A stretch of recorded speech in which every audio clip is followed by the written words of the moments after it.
Hello everyone, welcome to my YouTube channel. आप सभी का स्वागत है हमारे आज के इस वीडियो में। और फ्रेंड्स, इस वीडियो में बात करेंगे रेलवे ग्रुप डी और एनटीपीसी की न्यू रिक्रूटमेंट के बारे में। देखो, यहाँ पर एक ऑफिशियल अपडेट सामने आया है जिसमें ग्रुप डी और एनटीपीसी का एग्जैक्ट डाटा यहाँ पर जारी हुआ है। और आपको ये देखकर थोड़ी सी हैरानी होगी कि ग्रुप डी से ज़्यादा एनटीपीसी की पोस्ट यहाँ पर वैकेंट दिखाई दे रही हैं। साथ ही अगर बात करें ग्रुप डी की, तो 78,750 पदों पर ग्रुप डी की पोस्ट खाली हैं जिन पर न्यू रिक्रूटमेंट आपको देखने को मिल सकता है। और आपका 2024 में जो रिक्रूटमेंट आएगा उसमें इसी के आसपास आपको ग्रुप डी के पद देखने को मिलेंगे। लेकिन एनटीपीसी के कितने पद हैं, चलिए वो वीडियो में आगे आपको दिखाता हूं। वीडियो को बिना स्किप किए एंड तक देखना, आपको सारी जानकारी मिल जाएगी। साथ ही अगर चैनल पर नए हो, मेरा वीडियो पहली बार देख रहे हो, तो रेलवे से जुड़ी पल पल की ऑथेंटिक अपडेट पाने के लिए चैनल को सब्सक्राइब कर लीजिए। फ्रेंड्स, आगे बढ़ने से पहले एक और छोटा सा अपडेट आपको देना चाहूँगा। रेलवे के अलावा बहुत सारे डिपार्टमेंट में diploma holders, ITI graduate student के लिए वैकेंसीज आती रहती है, जिसकी इन्फॉर्मेशन मैं अपने दूसरे चैनल जॉब्सट्री पे देता हूँ। डिस्क्रिप्शन में इस चैनल का लिंक है, अभी जाके ज्वाइन कर लो। बहुत अच्छी रिक्रूटमेंट जो आई हुई है, जैसे राइट्स की तरफ से या फिर आप कह सकते हैं यूके SSC की तरफ से ट्रेड्समैन की वैकेंसी, हाई कोर्ट की वैकेंसी, सभी की जानकारी वहाँ पे दी जाती है बहुत ही छोटे से वीडियो में। तो जाके अभी चैनल को सब्सक्राइब कर लो। तो यहाँ पर जो अपडेट निकल कर आया है, ये बेसिकली एक आरटीआई लगाई गई थी, उस आरटीआई के माध्यम से अपडेट निकल कर आया है। और ये अपडेट उत्तर मध्य रेलवे यानी कि नॉर्थ सेंट्रल रेलवे प्रयागराज की तरफ से है। डेट आप लोग देख लीजिए, यहाँ पर 28/11/2023 को आरटीआई लगाई गई थी, जिसका यहाँ पर जवाब दिया गया है। और इस आरटीआई में जो है काफ़ी सारे खुलासे यहाँ पर हुए हैं। सबसे पहले हम लोग बात करेंगे, जैसा कि आप लोग देख सकते हैं यहाँ पर जो है पहले जवाब में इन्होंने बोला है कि झांसी मंडल में उपलब्ध रिकॉर्ड 2014 से 2023 तक कुल 797 नए पदों का सर्जन किया गया है। यानी कि पहले क्वेश्चन में ये पूछा गया था कि 14 से लेकर 23 तक, ठीक है, लगभग आप मान लीजिए कि ये 9 साढ़े 9 साल में कितने नए पदों का सर्जन किया गया है, कितने नए पोस्ट क्रिएट किए गए हैं। तो 797 न्यू पोस्ट क्रिएट हुए हैं। वही बात करते हैं दूसरे सवाल में, जिसमें ये पूछा गया था कि 2014 से लेकर 2023 तक कुल कितने पदों को सरेंडर किया है। तो उसका जवाब इन्होंने दिया कि झांसी मंडल में उपलब्ध रिकॉर्ड के अनुसार वर्ष 2014 से 2023 तक कुल 3650 पदों को सरेंडर किया गया है। देखो, सबसे पहली चीज तो शॉकिंग यहाँ पर क्या है कि यहाँ पर जो पद सरेंडर हो रहे हैं वो 3650 हैं और जो पद नए क्रिएट हो रहे हैं वो 797 हैं। और इससे भी ज्यादा चौंकाने वाली बात यह है कि ये सिर्फ और सिर्फ एक डिवीजन का डाटा है, यानी कि एक झांसी मंडल का ये डाटा है।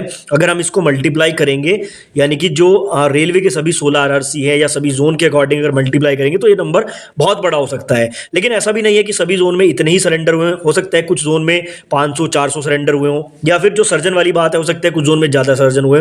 लेकिन फिर भी इसके बीच में जो डिफरेंस आ रहा है ये भी थोड़ा सा शॉकिंग है, यानी कि नए पद कम क्रिएट हो रहे हैं और पुराने पदों को ज्यादा सरेंडर किया जा रहा है। ये भी एक बहुत बड़ा रीजन है पिछले 5 साल से रेलवे में वैकेंसी ना आने का, क्योंकि नए पोस्ट यहां पर क्रिएट नहीं हो रहे हैं, पुराने पोस्ट को सरेंडर कर रहे हैं टेक्नोलॉजी के चलते, या फिर जो ठेकेदारी है या आउटसोर्सिंग के जरिए काम कराया जा रहा है। तो जो सरकारी जो पद है उनको सरेंडर किया जा रहा है, इसीलिए यहां पर जो है रेलवे की नई वैकेंसी देखने को नहीं मिल रही है। आगे इन्होंने क्या बोला है, झांसी मंडल में कुल 3169 रिक्त पदों की लेवल वाइज जानकारी भी दी, यानी कि जितने पद यहां पर रिक्त हैं अभी तक, ठीक है, लगभग आप मान लीजिए 3200 के राउंड ये जो पद रिक्त बताए इन्होंने अभी तक, उसकी जानकारी इन्होंने दी है। ये भी थोड़ा सा शॉकिंग है। सबसे पहले बात करेंगे लेवल 1 की, यानी कि ग्रुप डी की। तो 281 सीट यहां पर अभी तक ग्रुप डी की खाली है जब ये आरटीआई का रिप्लाई आया है।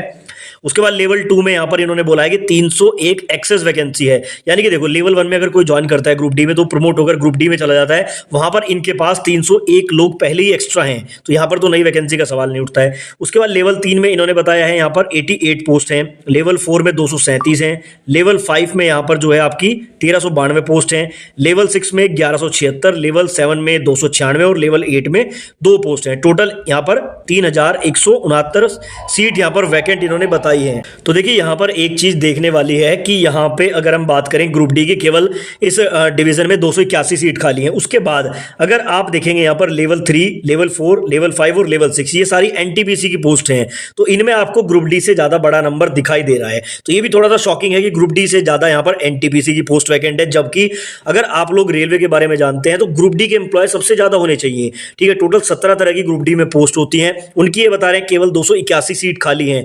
इससे सीधा सीधा सीधा इंडिकेशन क्या जाता है कि ग्रुप डी में मैक्सिमम जो काम है वो आउटसोर्सिंग के जरिए और अप्रेंटिसशिप वाले स्टूडेंट के जरिए कराया जा रहा है, तभी इतनी कम सीट्स यहां पर दिखाई दे रही हैं। ठीक है, चलो यहां तक चीजें जो है आपको समझ आ गई। अब आगे का डाटा हम समझते हैं। जैसे कि अगर मैं बात करूं पूरे रेलवे की, तो टोटल 70 डिवीजन है रेलवे में।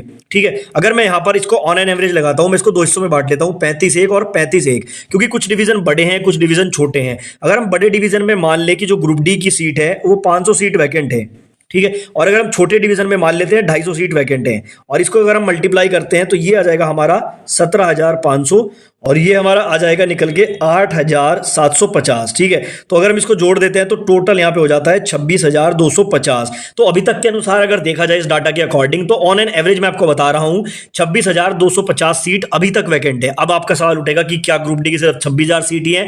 तो नहीं, मैं आपको कहूंगा कि इसको हमें 3 से मल्टीप्लाई करना पड़ेगा, क्योंकि जब भी वैकेंसी आती है वो कम से कम आगे के 2 साल को ऐड करके आती है। जब आप इसको 3 से गुना करेंगे तो ये 78,750 आएगा। यानी कि अगर ऑन एन एवरेज देखा जाए तो ग्रुप डी की जो न्यू रिक्रूटमेंट देखने को मिल सकती है आने वाले समय में, वो 78,000 या फिर 80,000 के अराउंड हो सकती है। अब ये मैं ये नहीं कह रहा हूं कि एग्जैक्ट ये आएगा, इसमें थोड़ा कम भी हो सकता है, इसमें हो सकता है 65,000 ही आए या फिर 80,000, इसके बीच में आपको ग्रुप डी की वैकेंसी देखने को मिल सकती है।